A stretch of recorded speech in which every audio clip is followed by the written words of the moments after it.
silenciar o seu microfone. Teve uma fala inglesa aí, tá? Que eu acho chique. Aí eu não entendi o que você disse. Eu só vou pedir para o senhor fazer uma gentileza de silenciar o microfone, que aí o senhor abre na hora que o senhor for falar, só para não ter poluição sonora. Eu acho que é aqui, ó.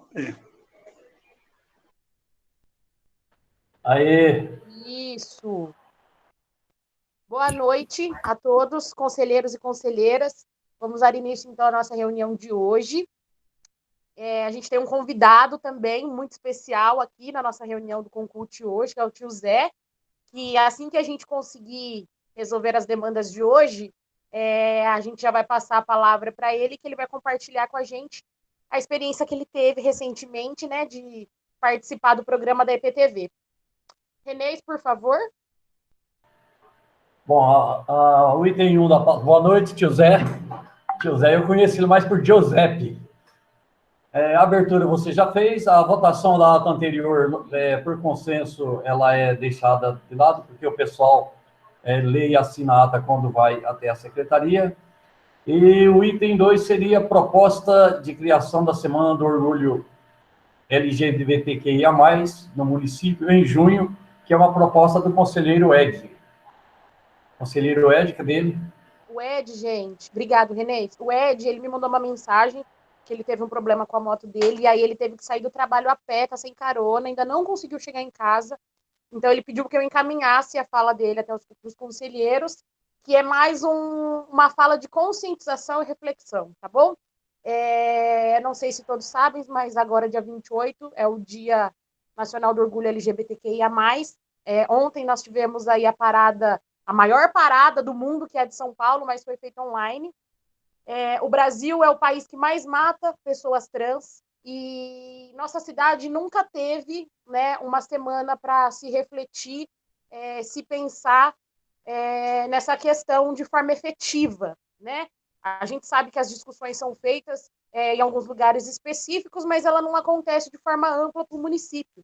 Então, a proposta do Ed, né, que é o representante da cadeira de LGBTQIA+, é a gente pensar, enquanto conselho, o que a gente pode fazer, se a gente pode pensar, se a gente não conseguir fazer uma semana, pelo menos esse ano, para a gente pensar nisso para o próximo ano, mas que esse ano, para não passar em branco, porque não se deve passar em branco, fazer uma ação, a gente pode ver com os artistas locais da cidade, do município, quem sabe, alguma proposta de um vídeo, a gente pode fazer alguma coisa, né? Assim, a gente pensar junto, né, enquanto coletivo, para a gente fortalecer essa luta, que mesmo que a gente não faça parte da sigla do LGBTQIA+, enquanto seres humanos conscientes, né, que respeita o próximo, que respeita a vida do outro, a gente, então, pensar sobre essa proposta.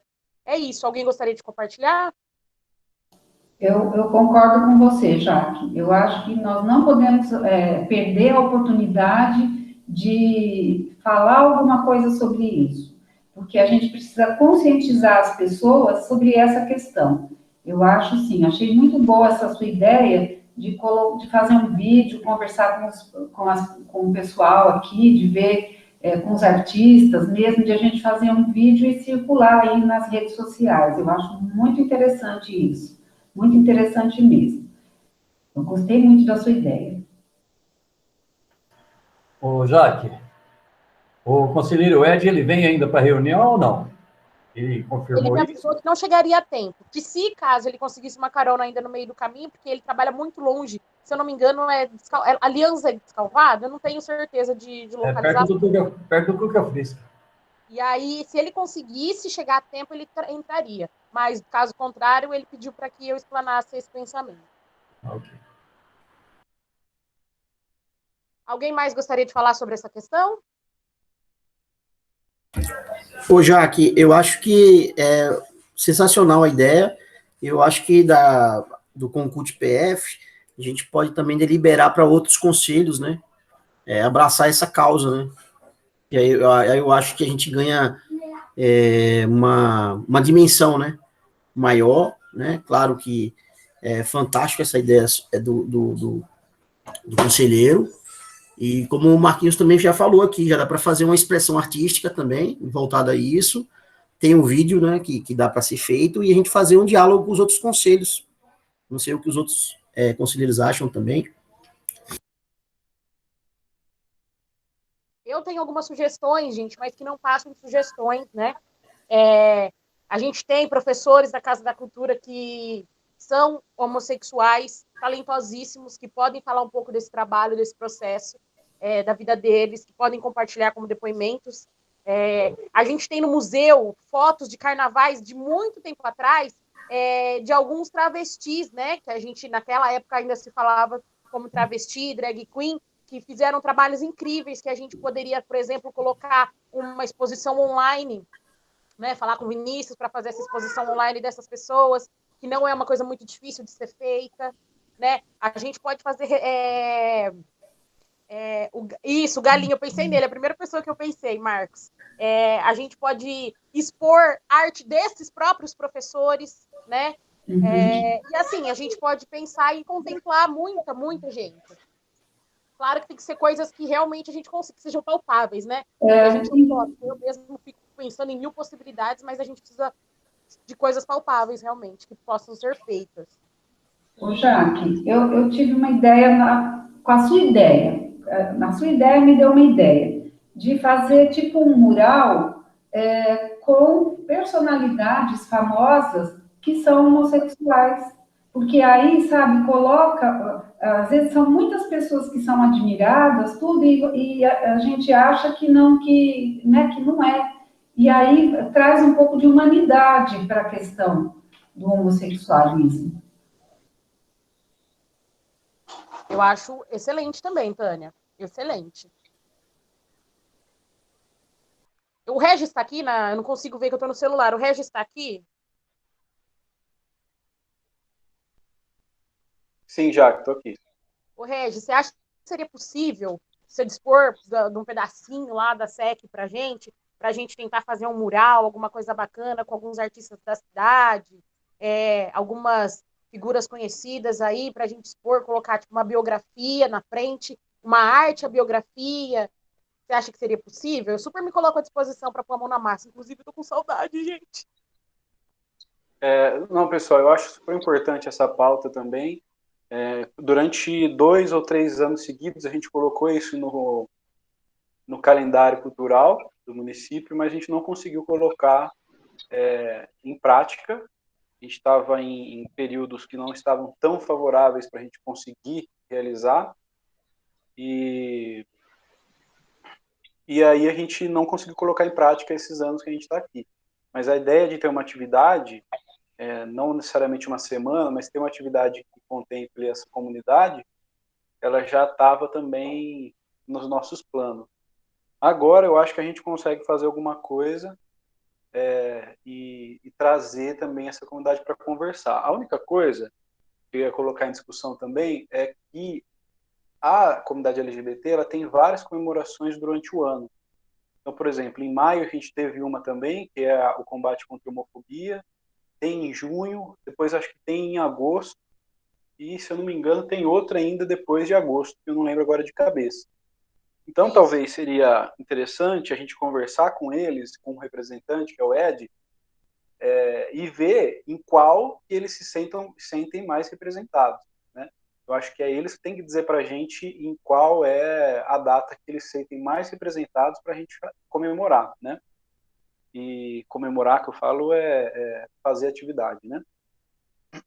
A gente tinha colocado no calendário, em maio, que é o Dia Internacional contra a Homofobia, porque a gente tinha pensado em fazer uma atividade um pouco mais crítica e falar sobre todas as questões que envolvem essa questão da comunidade LGBTQIA+.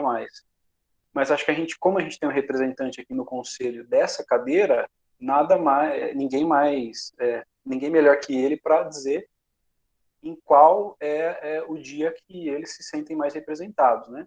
Então, ele pode até conversar com a comunidade, falar com o pessoal e depois trazer isso para a gente. Eu acho que junho está muito em cima da hora para a gente planejar alguma coisa para fazer, tá? Porque a gente já está no dia 8 de junho, amanhã é dia 9, então talvez seja um pouco em cima para a gente conseguir organizar alguma coisa de forma mais consistente.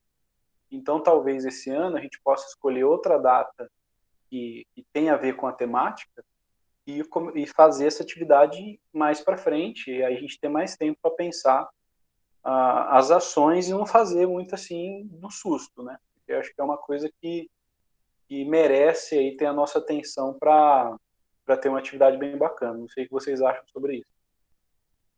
O Regis, vou me dar o direito, o luxo de responder isso para você, porque eu e o Ed, a gente conversou muito essa semana sobre isso. Então, eu vou te responder o que ele me disse, tá? Em maio foi o Dia contra a Homofobia. Agora, em junho, é o Dia Nacional do Orgulho LGBTQIA+. Se eu não me engano, em agosto, em fevereiro é o Dia da Visibilidade Trans e o outro parece que é o Dia da Visibilidade Lésbica. Eu acredito, pelo que a gente conversou, que o dia mais oportuno para abraçar todas as siglas ainda seria junho, porque é o Dia do Orgulho LGBTQIA+. Porque, assim, em maio, a gente realmente tem que fazer alguma coisa crítica, porque é para polarizar e fomentar ainda mais essa discussão sobre o combate à homofobia. E aí, é complicado falar por outro representante, né? Acho melhor a gente falar com ele mesmo. Ele mandou uma mensagem aqui para mim agora, gente. Eu acho que ele acabou de chegar. Só não sei se ele vai conseguir entrar. Mas eu acho que a gente pode pensar que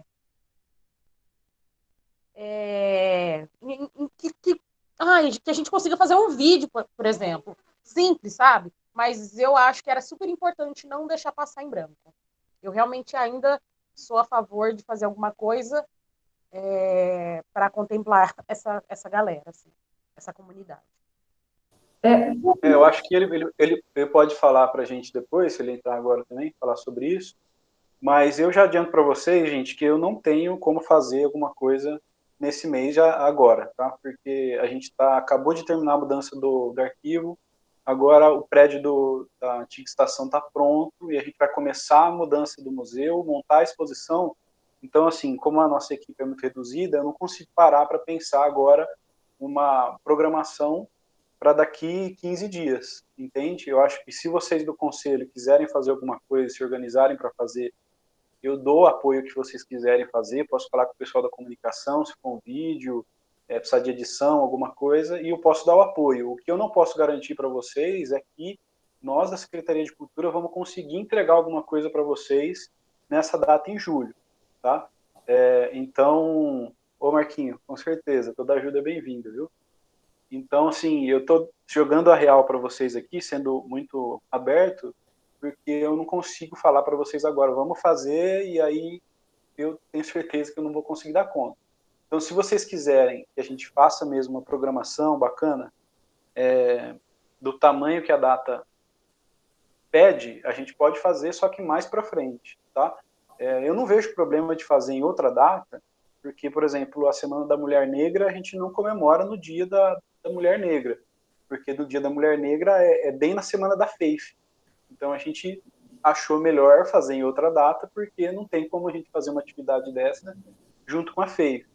E dá super certo. Eu acho que o objetivo principal é a gente comemorar e a gente trazer as discussões. É lógico que se a gente conseguir fazer no dia, é muito melhor, porque a gente está fazendo parte de um circuito de atividades. Mas se não há possibilidade nesse ano somente, eu acho que a gente pode sim pensar e fazer isso com mais calma, até colocar uma data mais para frente para a gente conversar. Se vocês do conselho quiserem fazer e não deixar passar em branco em junho, estou à disposição para dar o apoio que vocês precisarem. Mas eu não consigo colocar no calendário da secretaria uma atividade agora em junho. Olha, eu vou dizer o que eu penso a respeito. Mas, conforme o conselheiro Regis disse, 15 dias a gente acaba fazendo as coisas a toque de caixa. Né? Assina embaixo que devemos fazer alguma coisa assim, uma manifestação. Seria até ridículo se eu não concordasse com isso. Mas creio que pensar, fazer, mesmo que seja fora de data, mas fazer a coisa bem feita, fazer com organização, com tempo, com tudo certinho, eu sempre acredito que as coisas melhores planejadas dão melhores resultados. sim, gente. A gente que já conhece a estrutura da secretaria e sabe a potência que é o evento, a gente sabe que a gente realmente precisa de tempo de organização, precisa escolher pessoas capacitadas, gabaritadas para participar de uma semana dessa e vir falar. Eu entendo. O que eu quis dizer é que eu acho que sim, mesmo que a secretaria não consiga fazer essa semana, que através do conselho a gente consiga pelo menos fazer alguma coisinha, né? E a gente fala coisinha, torna pequeno, sabe? Mas não é para fazer alguma coisa realmente e não deixar passar em branco. Essa é a minha opinião, pelo menos. Mas aí depois eu converso com o Ed também e vejo com ele o que ele pensa e ele vai assistir a reunião também e vai dar a opinião dele. Eu acho que é o mais interessado. A gente pode seguir para a próxima pauta? Ô, Jaque, eu acho que a professora Tânia queria falar alguma coisa. Ela ligou o microfone. Desculpa. Eu não quis interromper. Eu queria saber, porque como eu não participei das últimas reuniões, se essa semana já tinha sido estipulada em reunião. Não, essa Semana da Diversidade, ela é uma iniciativa da secretaria que já estava no calendário já há algum tempo, só que a gente os meninos nunca conseguiram fazer, né? Nunca aconteceu, na verdade. Mas ela estava no calendário, e aí logo entrou a pandemia e aí dificultou muito as coisas. Entendi. E aí o Ed colocou em pauta agora para a gente discutir, para ver se seria possível fazer alguma coisa. Porque eu acho que a gente, como conselheiro, a gente pode definir um dia ou uma semana que seja, um mês que seja, qualquer semana do mês, e deixar isso fechado já. E eu acho porque daí já é uma coisa que você já começa o ano programando, porque você sabe que aí vai acontecer naquele momento. Como a FEIF, por exemplo, a gente sabe que julho tem a FEIF. Né? Se a gente já deixar alguma coisa estabelecida, um mês que seja estabelecido, fica mais fácil daqui para frente, para a gente já se organizar, para o município se organizar, para as escolas, inclusive, se quiserem trabalhar o tema, para os outros conselhos também se envolverem com a questão, todo mundo se unir para poder fazer uma coisa maior, eu acho que ficaria bom se a gente definisse um momento já para que isso aconteça daqui para frente. Sabe, é uma questão de planejamento. A gente já começa estabelecendo a data daqui para frente. Não precisa ser necessariamente este mês, ou a gente pode fazer num outro momento este ano, mas a partir do ano que vem estabelecer uma data meio fixa, ou uma semana fixa, ou um mês fixo, qualquer coisa assim. Eu acho que vai ajudar, porque aí você tem o compromisso de fazer. Eu concordo com a professora Tânia também. Eu acho que o Ed pode... A Jaque já trouxe também um preâmbulo do que ele ia falar, mas eu acho que a gente devia já estipular uma data, ele que representa a cadeira pode falar para a comunidade trazer, e esse ano a gente faz em outra data, não tem problema. Ô, Marquinhos, só um minutinho, só deixa eu dar uma sugestão para a Jaque. Ô, Jaque, eu acho que depois que a gente acabar essa pauta, eu acho que você já podia chamar o tio Zé, porque aí ele já fala o que ele precisa falar com a gente, inclusive, boa noite, tio Zé, é um prazer ter você aqui com a gente. E aí ele também já libera ele, né? Porque a gente está participando aqui das discussões e eu não sei se ele tem um compromisso também por lá. Alguém mais tem alguma coisa para contribuir sobre o assunto da semana? Então fala, Marcos, a gente fecha e já passa para o tio Zé. Não, só queria fazer uma pergunta prática para o Regis. Já que você tem a praxis do negócio, quanto tempo você acha mais ou menos que é viável para se estudar e planejar algo? Quantos meses? 2 meses, 3 meses? O ideal é a gente ter pelo menos 45 dias. Em um mês a gente consegue fazer alguma coisa. Falar, daqui um mês a gente consegue, no dia 15 de julho, por exemplo. Dá para fazer. O ideal seria uns 45 dias, de 45 a 60 dias. Mas Então a gente poderia, pelo menos, pensar 45 dias, então 50, 60 dias, 2 meses, para organizar uma coisa bonitinha, bem feita, bem organizada e chegar com a proposta. Ó, temos Sim. isso. Pode ser. Por isso que eu falei fica como a Tânia falou. Por isso que eu falei de agosto, porque a data, daqui a 2 meses a gente vê. Isso, porque agosto vai dar 60 dias, né? E também tem uma data comemorativa. Eu sei que não é uma data que representa todo mundo, mas pelo menos é alguma coisa que tem relação com a comunidade. Mas a gente pode falar com o Ed para o que ele acha também. Eu sugeriria o seguinte, a gente deixar essa pauta em aberto para se montar um grupo de trabalho para organizar isso. Entende? Para você sair daqui com encaminhamento. Se deixar para uma próxima reunião dar encaminhamento nisso, os 60 dias isso já cai pela metade. A não ser que faça uma extra. Eu vou fazer o seguinte, quando a gente acabar aqui, eu vou falar com o Ed, vou passar para ele. Acho importante ele assistir essa reunião inteira para ver tudo que foi falado, porque, né, ele realmente é o legítimo representante, né? Acho importante. E aí a gente chega em alguma conclusão e encaminha no grupo para vocês. Pode ser? Pode ser, sim. Tudo bem. Muito bem. Maravilha, gente. Então, eu acho que eu vou chamar o tio Zé mesmo, para a gente poder liberar ele, né? Para ele não ficar aqui vendo as nossas discussões. Não que não seja interessante, né? Mas boa noite, tio Zé. Seja bem-vindo. Queria agradecer, né, pelo senhor ter aceito o convite.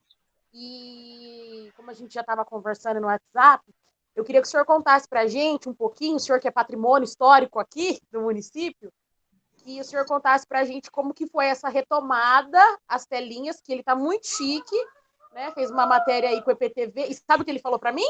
Ele falou assim, já que estou chique, meu passe está altíssimo, o EPTV me procurou de novo atrás dos seus quitutes. Eu falei, mas olha só que chiqueza, né? Aí eu queria que o senhor contasse para a gente um pouquinho como que foi esse processo aí das gravações, como que o senhor está lidando com a pandemia, né? Para a gente ouvir um pouquinho. Pode falar, fica à vontade. Muito bem. Boa noite a todos, um abraço fraterno a cada um de vocês. Estou muito feliz aqui falando com vocês. Queria estar junto, mas eu acredito em Deus que logo a gente vai poder se reunir e dar aquele abraço bem fraterno, certo? Enquanto isso não acontece, sintam-se abraçados por mim, certo? E muito feliz mesmo. Então, eu gostaria, por exemplo, para mim poder explicar melhor, se vocês formulassem a pergunta, você entendeu? Assim, por ordem, vocês acham melhor? Vai me perguntando, eu vou respondendo para vocês. Talvez eu faça um resumo, ou talvez eu faça demais. Então, pergunte. Se vocês perguntarem, eu ficarei mais à vontade. Bonitinho. Tio Zé, ai, gente, eu não sei quem aqui não conhece tio Zé pessoalmente, mas ele é uma figura. E sobre o abraço, eu quero abraço e quitute, pessoalmente. Tio Zé, a gente queria saber como que foi esse convite da EPTV para o senhor para fazer essa gravação aí, e como que o senhor está lidando com a pandemia. Tudo bem. Primeiro vamos falar da pandemia, né? Que está incomodando o país, assolando o mundo, né? O nosso planeta. A pandemia está sendo um momento assim muito triste, porque a gente está vendo tanto sofrimento, né? Tanta coisa errada, tanta coisa acontecendo. Então me entristece muito, acredito que a cada um de vocês também. Mas nós estamos procurando fazer a nossa parte. Vamos seguir, né, os conselhos, vamos fazer direitinho o que foi determinado para que a gente possa evitar que ela continue disseminando no nosso meio. Então, vamos fazendo cada um sua parte. Eu tenho certeza que, se Deus quiser, no futuro não muito longe, a gente volta a nossa vida normal, com certeza. Agora, quanto à televisão, eu tenho lá, olha, eu posso falar para vocês, eu não sei a data certa, mas faz parte da história. A primeira vez que eu participei de um programa de televisão foi na TV Cultura. O programa era apresentado, chamado Viola Minha Viola, apresentado pela Inesita Barroso, e eu participava do coral municipal, e o coral foi convidado para participar lá, eu mais que depressa não ia faltar, né? Então nós estávamos lá. Foi uma festa muito bonita, muito emocionante, primeira vez que a gente se via diante das câmeras, então todo mundo preocupado, mas foi uma experiência muito boa, e depois foi acontecendo. Também um amigo nosso, Paulinho Carvalho, né, também não é muito conhecido, não, talvez vocês nem o conheçam, né? Paulo Carvalho, a TV Visão estava instalada em Santa Cruz das Palmeiras, eles me convidaram para uma entrevista lá, e eu fui, Eu deixei, né, cedi meu passe e fui para lá com a entrevista. Depois eles vieram fazer uma entrevista aqui na minha casa também, acompanhar o meu dia a dia, fotografaram tudo que tinha, e foi feita uma reportagem muito bonita, que eu tenho cópia da gravação até hoje. E daí começou, nós fomos um dia aqui, um dia ali. Na TV Mix em Limeira, eu participei 52 vezes, sempre ao vivo, na cozinha. Vocês entendem? Cozinhar ao vivo, dá sempre aquele frio na barriga, né? Será que vai dar o ponto certo? Será que vai dar? Mas, graças a Deus, sempre eu consegui. E programa ao vivo é tudo esquematizado, não pode fugir. Mas depois a gente foi criando aquela intimidade, que às vezes eu mudava tudo que estava programado, e eles gostavam porque dava certo. Às vezes acontecia de alguém não aparecer, convidado para a cozinha, não aparecia, ou mesmo entrevistado, sempre era um na cozinha e um na sala de visita, né, dando entrevista. E era assim, a gente ia trabalhando concomitante. E, às vezes, um ou outro não aparecia, chamava o tio Zé de última hora, e lá vamos nós, na hora, no caminho, ia pensando, o que será que vão me perguntar para a sala de entrevista? Na cozinha, até que eu me garantia, né? Mas para a sala de entrevista, eu não sabia o tema, não sabia nada, mas eu ia, sabe? Eu não tenho sangue frio, não, mas eu consigo me controlar diante da situação. Às vezes eu posso estar tremendo de medo, quase desmaiando, mas se for precisar sorrir, eu sorrio assim com maior espontaneidade, mas só eu sei o que eu estou passando. Então isso deu muito certo, lá eu cozinhei, participei 52 vezes, em vários outros programas também. Hoje eu posso falar para vocês, eu tenho tudo marcadinho, eu participei 88 vezes de programa de televisão. Eu acho que daqui a pouquinho eu viro artista, né? Vocês vão de concordar comigo. Então, nós estamos aí. E através disso foi elevando meu conhecimento, né, as pessoas foram escrevendo e tudo mais, e foram arquivando, foram para a memória. E, de repente, um belo dia, vamos falar das Olimpíadas, né, da tocha olímpica. Um belo dia, eu estava assim no computador, vendo tudo, acompanhando as Olimpíadas que estavam sendo preparadas aqui no Brasil, para agosto de 2016, certo? Mas toda vez que tinha Olimpíadas, eu gostava de assistir, eu acompanhava, eu viajava no tempo, vendo aquele pessoal, né, aqueles artistas, aquele pessoal dando o máximo de si, quebrando barreiras, eu viajava com eles. E nesse meio tempo, eu gostava da mitologia grega, eu estudava também para ter uma noção, e fomos indo juntando. Teve aquele período para inscrições, para quem queria ser um condutor da tocha olímpica, eu estava tão acostumado a ver só gente importante, figurões e tudo mais, eu nunca cheguei a pensar, nunca cogitei a possibilidade de eu participar daquele evento. Eu me contentava em assistir de casa através da televisão. Passado o período das inscrições, teve milhares e milhares de inscrições, quase todo mundo queria, né, ser um condutor da tocha, e eu acompanhando, mas eles tinham assim, um determinado perfil que eles queriam que fosse preenchido. Então, mas dentro daquelas milhares de inscrições, não apareceu ninguém que se enquadrava ali. Procuraram tudo e não encontraram. O que aconteceu? Um belo dia eu estou aqui diante do computador, a minha página sumiu e foi descendo aquelas letras garrafais, parece que dançando, e formou-se aquela frase: tio Zé, você aceita ser um condutor da tocha olímpica? Eu sorri só quietinho, que dei risada quietinho para ninguém ver. E que eu fiz? Isso é vírus, mas eu vou aceitar, eu vou correr o risco. E, na verdade, era um convite verdadeiro. Eles desenharam o perfil da pessoa que eles queriam para completar aquele tabuleiro de quebra-cabeça, né? Faltava uma peça para fechar, e essa peça era eu. Então, foi uma emoção muito grande. Mas eu consegui conter essa emoção. Eu fiquei mais de mês naquela espécie de vestibular, um questionário de dia outro, entrevista e tudo mais. Até que um belo dia veio lá algumas perguntas, aquela pergunta-chave, para fechar. Perguntaram assim para mim: tio Zé, primeiro passo, tio Zé, conta a sua idade para nós. Eles já sabiam, porque no meu cadastro, né, já tinha no começo, eu tive que preencher todos os meus dados, então eles sabiam, mas quiseram. Tio Zé, conta a sua idade para nós. Na época eu estava com 66 anos, mandei lá, 66 anos. Agora você explica para nós. Com essa idade, e a gente está acompanhando o seu dia a dia, é uma vida assim meio... Você não tem tempo, você está em todo lugar ao mesmo tempo, todo lugar que precisa você se faz presente. Como é que você consegue conciliar tudo isso aí, sua idade e essa atividade que você mantém? Eu falei, eu não consigo ficar sentado no trono de um apartamento com a boca escancarada, cheia de dente, esperando a morte chegar. Eu vou à luta e faço a vida acontecer. Raul Seixas, né, minha gente? Aí continuaram entrevistas, perguntas e mais perguntas, até que uma delas eu respondi, tive que responder assim, olha, porque era para me conciliar, talvez, a minha idade com as minhas atividades. Explica para nós mais uma vez aí que a gente não está entendendo. Eu falei assim, eu sei que eu não sou aquele jovem que vai do êxtase à loucura, mas eu sei também que eu não sou tão velho para deixar meu sonho morrer. Eu quero fazer parte da vida. Aí, fechou com chave de ouro, né? José, você pode reunir sua família, seus amigos, quem você quiser, e dê a notícia.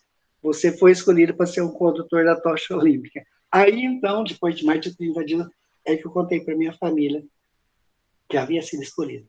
E foi uma emoção muito bonita, uma emoção daquela do tipo que você não explica a emoção. Você sente, você vive, e as pessoas junto com você. Veio a relação de cidades e as datas, onde a tocha passaria, para que eu escolhesse. São Carlos é mais perto, mas eu escolhi Ribeirão Preto, um pouco mais longe, mas Ribeirão tem ônibus dia e noite, praticamente. Às vezes, uma pessoa quisesse ir, mas não tinha condução, dava para ir de ônibus e voltar também participar com a gente, né? Então, graças a Deus, chegou o dia. Chegou o grande dia, fomos para lá na praça onde eu começava a minha trajetória.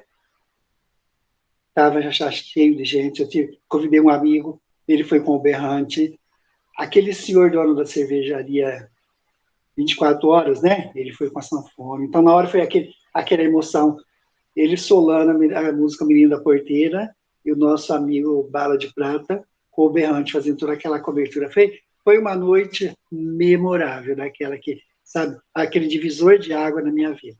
Então, conciliando televisão, tocha olímpica e tudo mais, eu posso dizer para vocês, eu tenho uma vida muito feliz, graças a Deus. O grande número de amigos, né? Vocês compõem esse grupo de amigos que eu tenho.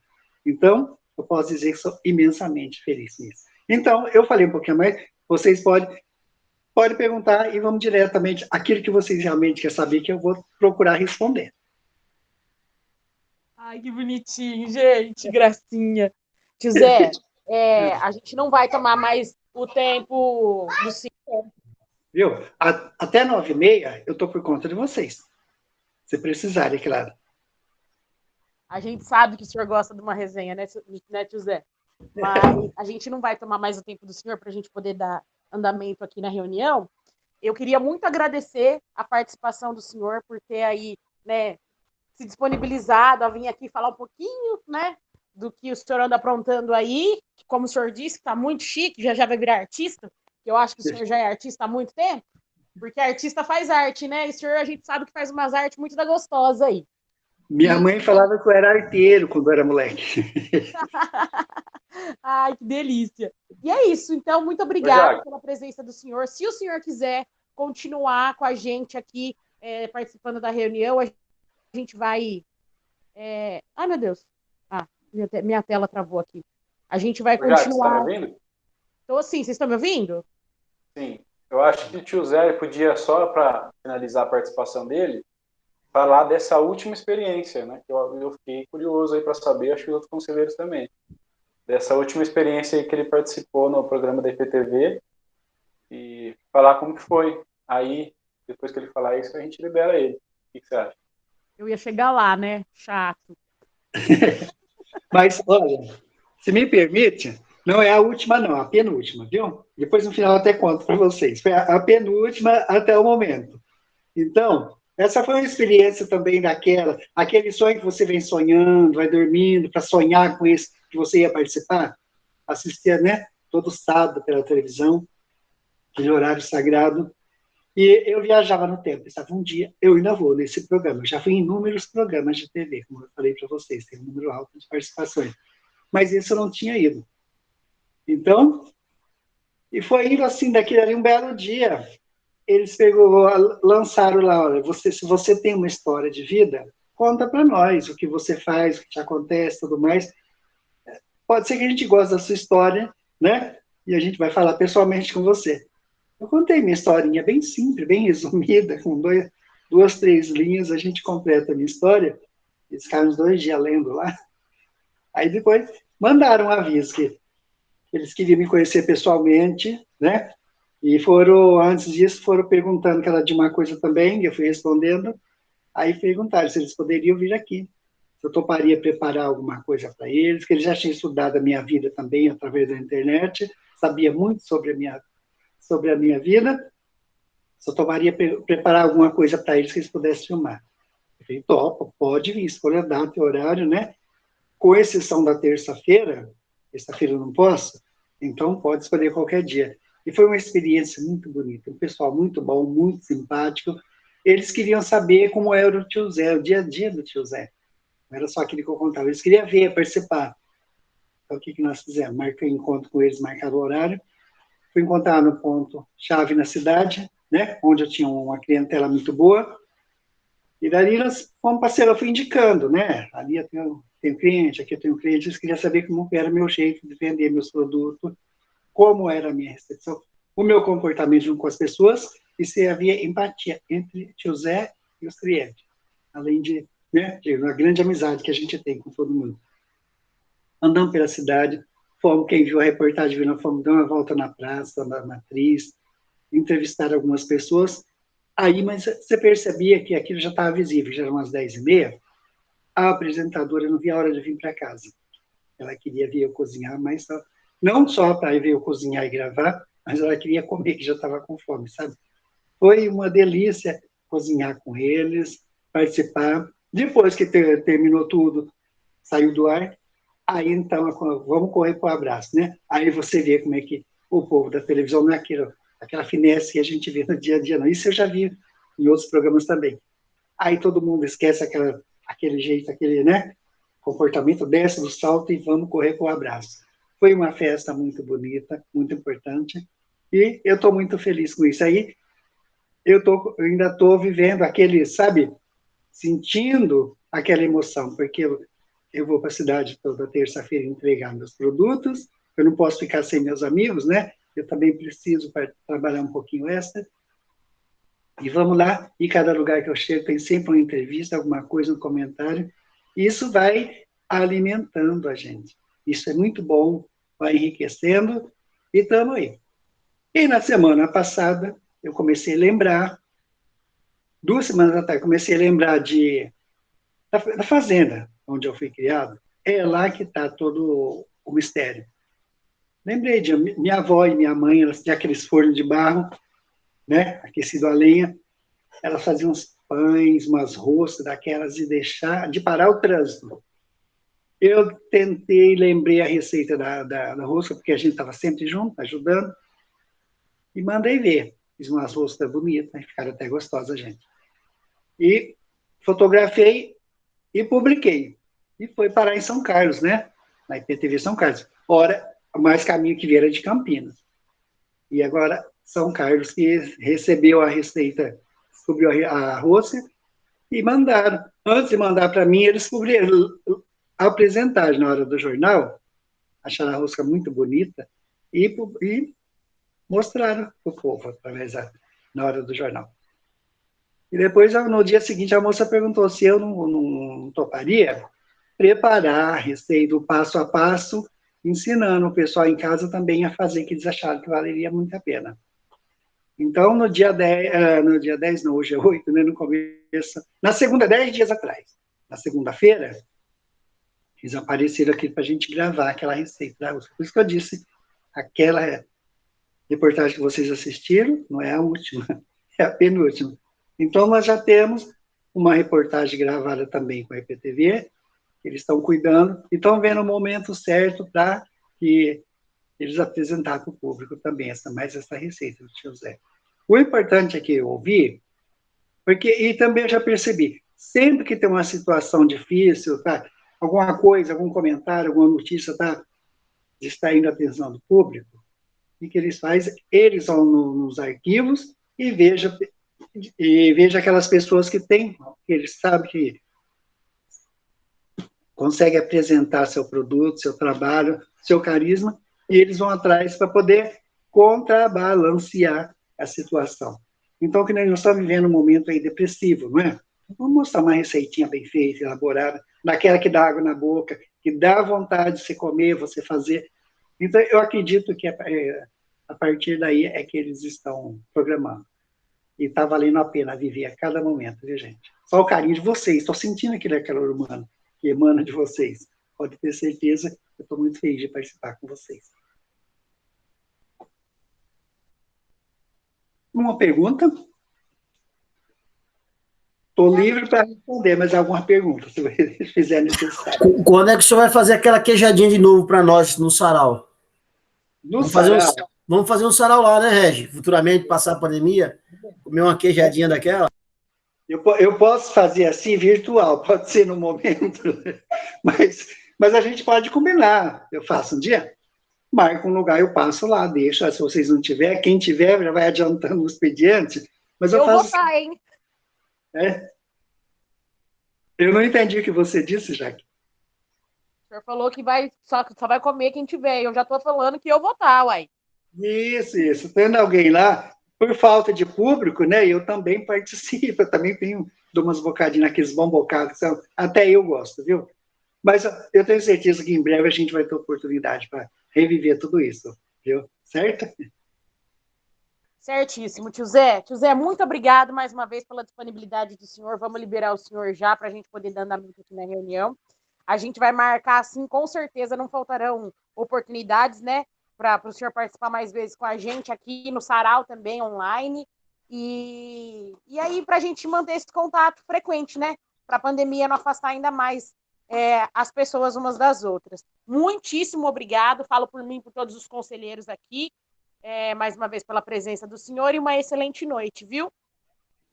Ok, eu é que agradeço estar aqui falando com vocês, certo? Então vai o meu abraço para vocês mais uma vez, bem fraterno mesmo, e que a gente continua sempre unido. Não podemos estar nos encontrando pessoalmente, vamos encontrar, né? Através da live, vamos bater nossos papos, através do pensamento, vamos trocando nossas ideias, e com isso a gente vai percebendo que o tempo vai mudando, a situação vai voltando ao normal, e um dia a gente vai poder estar vivendo tudo isso aí, pessoalmente, certo? Muito obrigado e fiquem com Deus. Obrigado, querido. O senhor também. Vai com ele, viu? Beijão, tio Zé. Brigadíssimo. Bom, gente, a gente recebeu o tio Zé aí, né? Agora a gente vai dar sequência, então. Agora é o Regis com os informes, Renês. O terceiro item da pauta, lembrando que o tio Zé a reunião é aberta, o tio Zé pode ficar até o final da reunião aí, tá? Ele só não pode votar, mas ele pode continuar com a gente aí, vai ser uma honra. Tá bom, José? Tá bom, José Carteiro? Tudo bem. Ele era carteiro. Né? O carteiro poeta de Porto Ferreira. Carteiro poeta de Porto Ferreira. Eu encontro na internet aí, viu? O próximo item é o terceiro, né? É sobre as eleições do conselho, que é o conselheiro Regis. Vou dar bala, Reginaldo.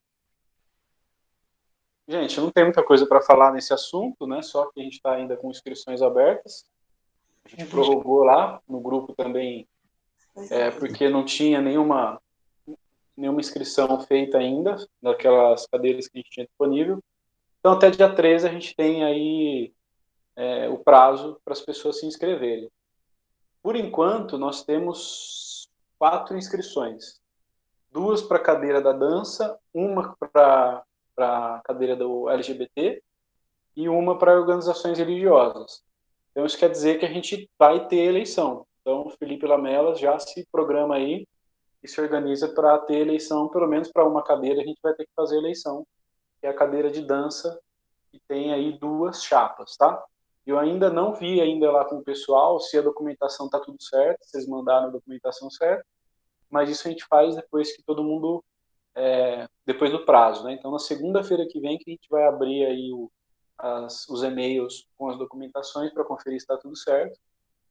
E se alguma das chapas mandou algum documento faltando, eu não lembro como está no edital, mas se eu não me engano, se a pessoa manda sem documento, ela é desclassificada, né? Então, se alguma das 2 chapas não mandou algum documento, aí desclassifica uma e aí a outra é eleita automaticamente. Mas eu deixo vocês aí cientes de tudo na próxima semana. peço já, né? A gente tem mais uma semana aí para os companheiros compartilharem o link, convidarem amigos da música, que a gente está sentindo uma deficiência muito grande com essa galera. Eu já encaminhei para os amigos meus, para a galera dessa área, mas não, a gente está vendo, né? Não tem inscrição, não tem retorno. E a gente já vê que é reflexo também do que a gente viu, né, da adesão da Lei Aldir Blanc, o que é muito triste, né? Então é isso, a gente tem mais uns dias aí para a gente divulgar e convidar alguns companheiros artistas que a gente conhece para participar, então, com a gente aí do Conselho. Terminou esse item? Regis? Da minha parte, sim. Então não terminou, não, que a próxima parte, Lei Paulo Gustavo, é com você também. Primeiro, se vocês autorizarem, eu vou fazer a versão na pauta e falar da Aldir Blanc, que é mais rápida. E aí depois eu falo da Paulo Gustavo. Pode ser? Sem problema, Regis. Então tá bom. Da Lei Aldir Blanc é simples, eu informo, tá, gente? Não sei se todo mundo viu, mas eu mandei no grupo. E o Congresso derrubou os vetos do governo federal. Então, na verdade, assim, eu tinha falado para vocês que o TCU já tinha determinado que o governo federal teria que orientar os estados e os municípios para que eles utilizassem os recursos. Mesmo assim, o governo federal vetou a utilização dos recursos na lei. Só que a lei voltou no Congresso e a Câmara dos Deputados e o Senado Federal derrubaram os vetos deles. Então, pela segunda vez, eles estão determinados a cumprir a execução dessa lei e orientar os municípios e os estados a utilizarem os recursos que faltaram. Então, infelizmente, de novo, a gente fica dependendo deles a lançarem uma regulamentação para a gente saber como que a gente vai proceder. Então, a situação da Lei Aldir Blanc é essa. O governo federal está obrigado a regulamentar a utilização dos recursos que sobraram da Lei Aldir Blanc. E nós aqui, os municípios e os estados que têm recursos na conta, precisam aguardar essa regulamentação para começar a executar essa lei e esse recurso. Então, o que eu vou começar a fazer é já começar a conversar com o grupo de trabalho sobre o que pretende fazer com esses dinheiro, com esse recurso que sobraram, para quando sair a regulamentação, a gente só ter pequenos detalhes para a gente organizar. Então, a ideia é a gente se reunir nessa semana ou na semana que vem já, o grupo de trabalho, e já discutir o que a gente pretende fazer com esse recurso. E aí, quando o governo federal liberar e publicar as regulamentações, a gente já vai ter tudo pronto e só vai ter que adequar com o que eles colocarem. Eu, sinceramente, estou um pouco apreensivo com essa regulamentação, porque eu acho que essa regulamentação vai vir de uma forma negativa, tá? Vai vir de uma forma muito privativa e vai privar a gente de fazer muita coisa com esse recurso. Isso por conta do cenário que vem se desenhando aí no começo desse ano, tá? A gente já está em junho, isso quer dizer, já passou metade do ano, e eles só liberaram os recursos porque eles foram obrigados a liberar. Então a gente percebe que isso não é uma vontade do governo federal. Por isso que eu acho que essa regulamentação vai vir com algumas coisas que não serão tão positivas para a gente aqui da ponta, tá? Para as pessoas que realmente executam os recursos. Mas vamos aguardar e vamos trabalhar para a gente tentar fugir desses impasses, né? Então, essa a questão da Lei Aldir Blanc. Agora, não sei se alguém tem alguma dúvida, é só falar aí. Se quiser perguntar, estou à disposição. Você citou aí o grupo de trabalho, esse grupo de trabalho é composto aqui pelo Conselho, é um grupo de trabalho externo ao Conselho? Esse grupo de trabalho é um grupo de trabalho... É um grupo de trabalho... Peraí. É que eu entrei aqui no computador para colocar apresentação para vocês. Esse grupo de trabalho ele foi feito, Renê, o ano passado, para fiscalizar e acompanhar a execução da Lei Aldir Blanc. Então, o que aconteceu? Nós, a Secretaria, nós enviamos um ofício para o Conselho de Cultura, e o Conselho de Cultura indicou as pessoas da sociedade civil. Então, isso, na verdade, assim, a Prefeitura indicou as pessoas do poder público e o Conselho de Cultura indicou as pessoas da sociedade civil para participar desse grupo de trabalho. Então, na verdade, ele não é um grupo do Conselho, é um grupo da Secretaria, mas que tem participação da sociedade civil e do Conselho de Cultura também. Desse conselho aqui, quem participa do grupo de trabalho é a Luciana, a Ruiva e o Marcos. São esses 3 conselheiros que participam do grupo de trabalho de acompanhamento e fiscalização da Lei Aldir Blanc. Ok. Mais alguma coisa?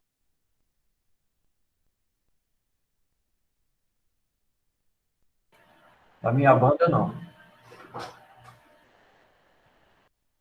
Tá, eu vou colocar aqui para vocês uma apresentação. Hoje eu participei de uma... Ver se vocês vão enxergar aí. Hoje eu participei de uma reunião sobre a articulação nacional dessa PLP 73/2021, que é a lei é a Lei Paulo Gustavo, na verdade, tá? Essa Lei Paulo Gustavo, ela partiu da experiência que nós tivemos com a Lei Aldir Blanc, tá? Foi a primeira vez na história do Brasil que o governo federal descentralizou recursos da área da cultura para todas as cidades e todos os estados, tá?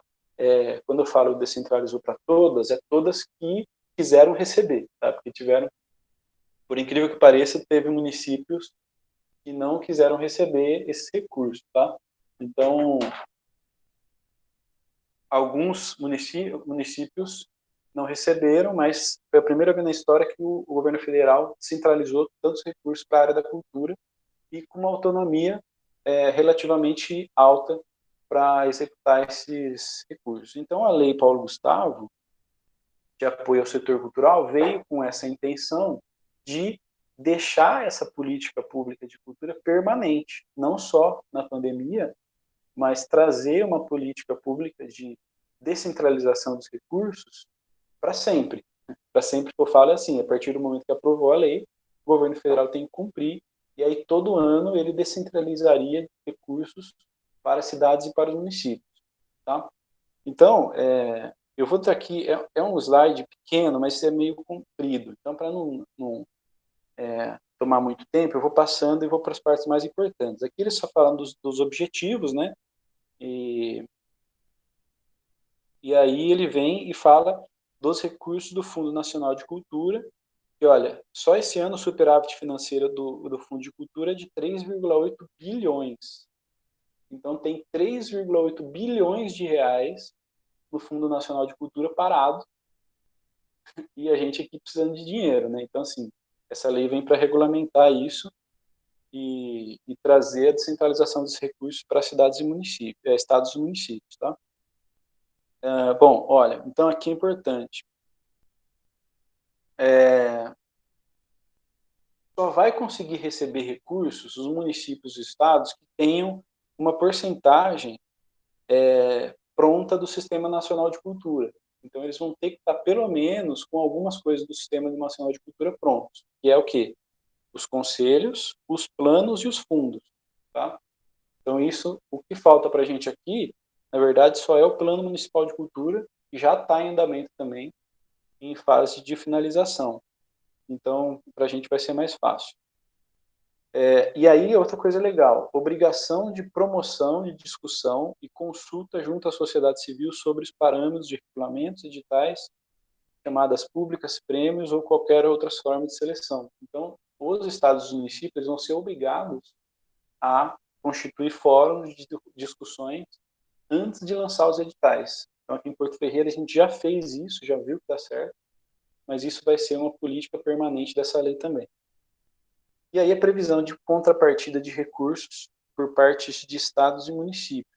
Então, o que vai ser isso? Os estados e municípios que receberem os recursos, eles têm que dar uma contrapartida de recursos próprios. Então, nesse caso, de 1 a 5% dos recursos. Então, se, por exemplo, Porto Ferreira receber R$100 mil, ele tem que dar uma contrapartida de, no mínimo, 1%, de 1 a 5% desses recursos. Tá? Bom, aí ele fala sobre os cadastros. Os cadastros foi uma coisa que deu certo aqui em Porto Ferreira, porque a gente já vinha fazendo, mas não deu nada certo em outras cidades e estados. E também não é uma política de indicativo nacional. Então, por exemplo, só o município de Porto Ferreira tem acesso a esses dados. Então, a ideia dessa lei é que haja um sistema nacional de cadastro e os municípios e os estados vão fazer a alimentação. Então, por exemplo, eu vou fazer a coleta aqui desse cadastro e vou alimentar o sistema estadual e nacional para que a gente tenha um mapeamento nacional da cultura brasileira, né? Aí o prazo para prorrogação é de 180 dias para as cidades. Então, olha, a gente teve 60 dias da Lei Aldir Blanc, agora a gente tem 180. Então, é um prazo muito mais amplo, muito mais tranquilo da gente conseguir cumprir. Então, olha como ele já vem com várias melhorias aí da Lei Aldir Blanc, né? Aqui é uma coisa que está muito em discussão ainda, né? Então, o total dos recursos... Eu dei uma lida, fiquei assustado com o montante que tem lá. É muita grana, né? Então, ó, o total de recursos é 4,4 bilhões de reais para distribuir, tá? Aqui, o que acontece? 2,8 bilhões é para o audiovisual, 1,6 bilhões para as demais áreas, 150 milhões de contrapartidas e 342 desbloqueados da LOA do 2021.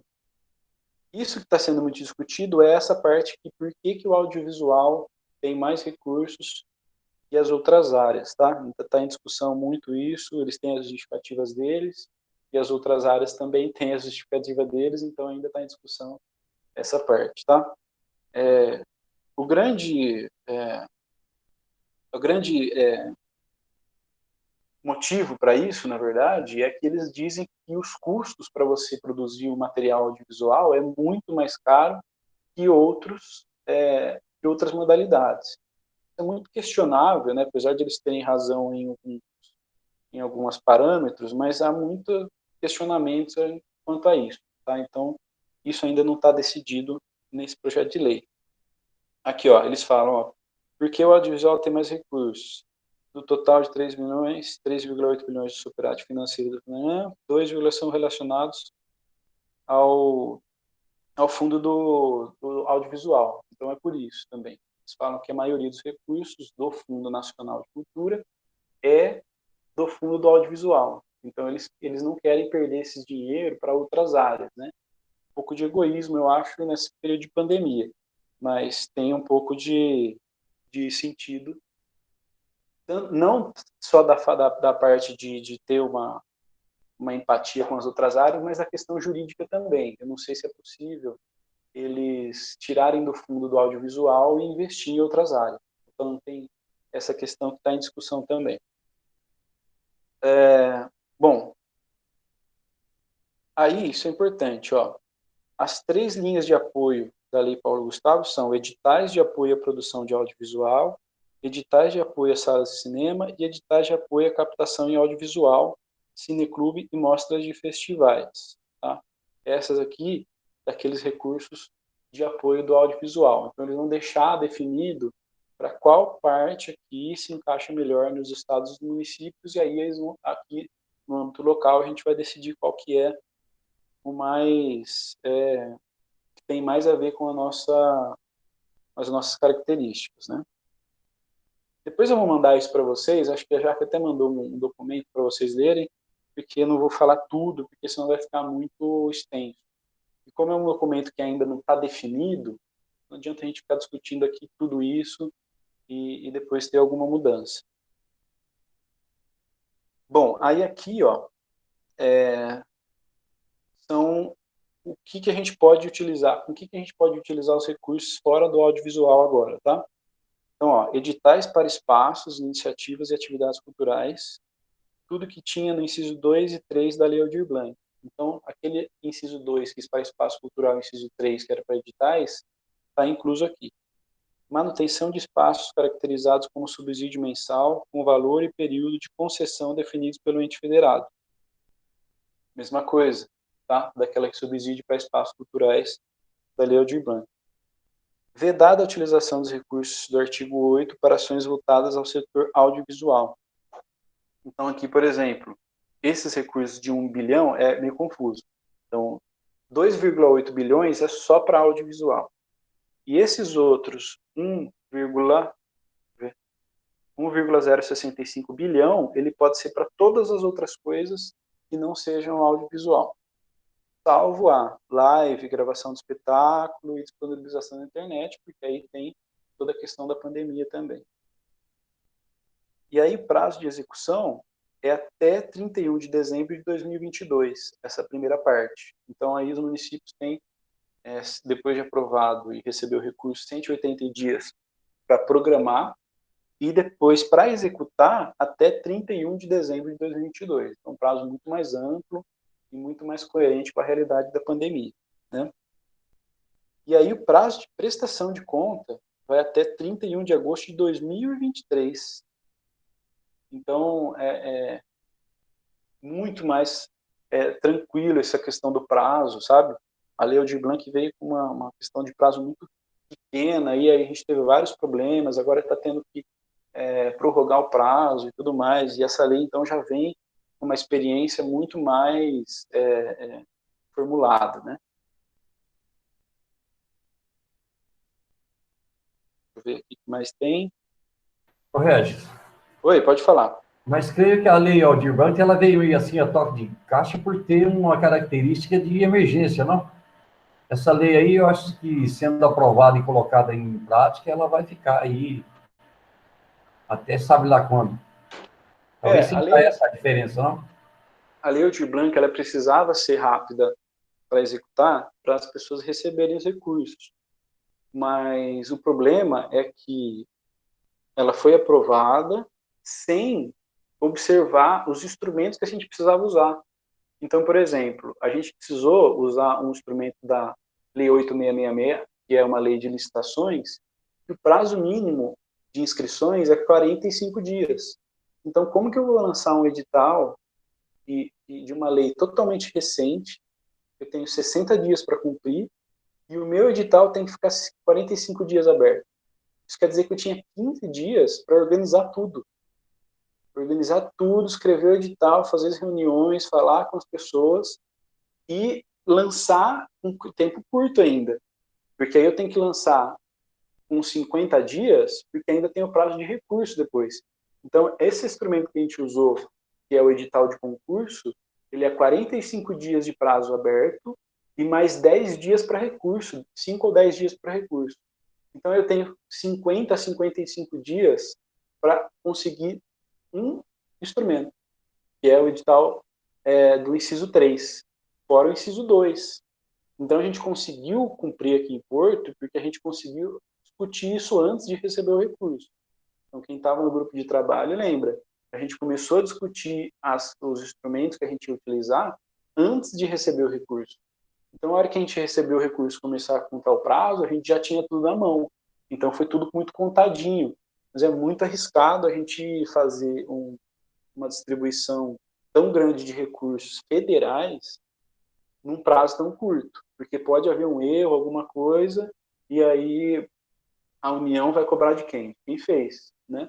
Então, esse prazo de 180 dias é muito mais coerente e muito melhor até para a sociedade civil que vai ter esses recursos, que a gente consegue utilizar eles de uma forma muito mais pragmática, de uma forma muito mais tranquila, né? Então, a Lei Aldir Blanc, ela foi necessária, mas ela trouxe vários problemas, ela trouxe vários impasses para quem fez a gestão dos recursos, né? Então, óbvio que é dever da prefeitura, dos estados e das secretarias cumprir com o que está na lei, mas foi uma coisa muito arriscada, assim. Que bom que a gente teve aí a participação intensa da sociedade civil, tanto nos fóruns quanto no grupo de trabalho, e a gente conseguiu executar no prazo previsto, né? Mas se a gente conseguir aprovar essa lei do Paulo Gustavo, a gente vai ter mais um respiro aí para a sociedade civil do setor da cultura também. Era isso que eu tinha para falar para vocês dessas duas pautas.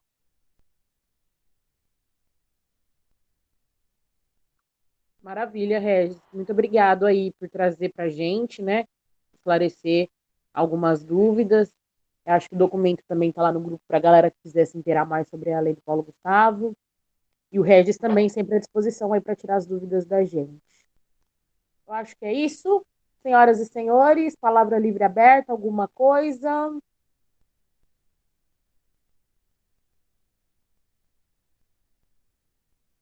Não?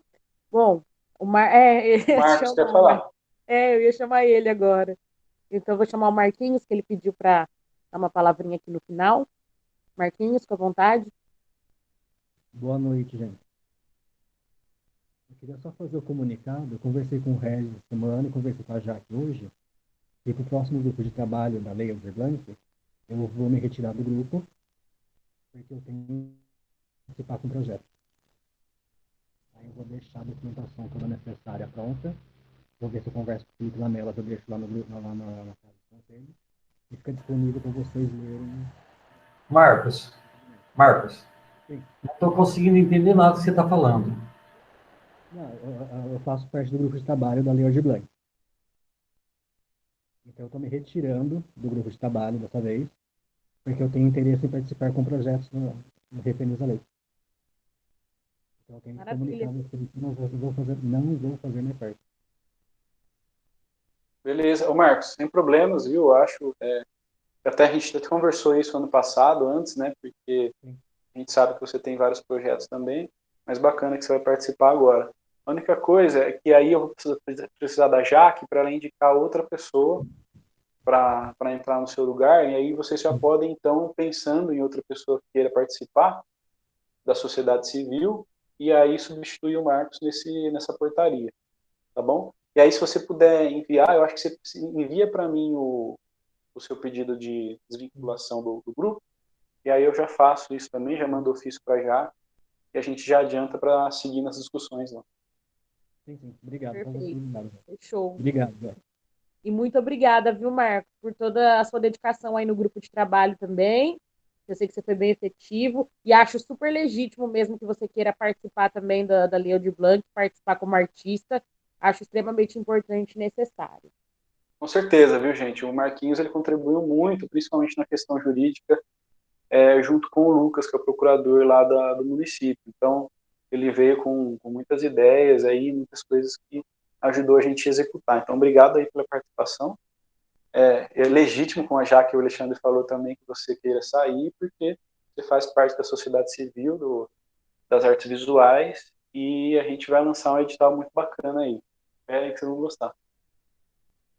Maravigold, gente. Então, chegamos ao início, é ótimo, né? 10 para as 8, deixa eu chamar de início, vocês me matam. Ao final da nossa reunião, eu só queria fazer um comunicado aqui, compartilhar uma alegria com os companheiros, que no último sábado nós tivemos a primeira reunião da nova gestão do Conselho Municipal de Participação e Desenvolvimento da Comunidade Negra, no qual o presidente, agora eleito da mesa diretora, Alexandre Umbelino de Barros, Amanda Pompeu como vice-presidente e eu como secretária aí do Conselho da Comunidade de Participação e Desenvolvimento da Comunidade Negra, eu representando a cadeira da cultura e o Renê como meu suplente, mais um conselho para somar, né, nas articulações e avançar também aí nas pautas étnicos raciais no município. Queria só compartilhar com vocês isso. Uma excelente noite a todos, boa semana e estamos à disposição e muito obrigada e bom descanso. Tchau, tchau, gente. Boa noite, gente. Boa noite a todos, companheiros. Boa noite. Boa noite a todos, pessoal. Valeu a reunião. Boa noite, pessoal. Obrigado, Felipe. Tamo aí, Jaque. Boa noite, pessoal. Boa noite a todos. Boa noite. Boa noite, Luciana. Boa noite, gente. Já que você está de parabéns, viu? Como você batalha. Que legal, fico muito orgulhosa de você. Obrigada, professora. Um beijão, uma boa noite para vocês. Vocês também. Tchau, tchau. Boa gente. noite, professora. Até.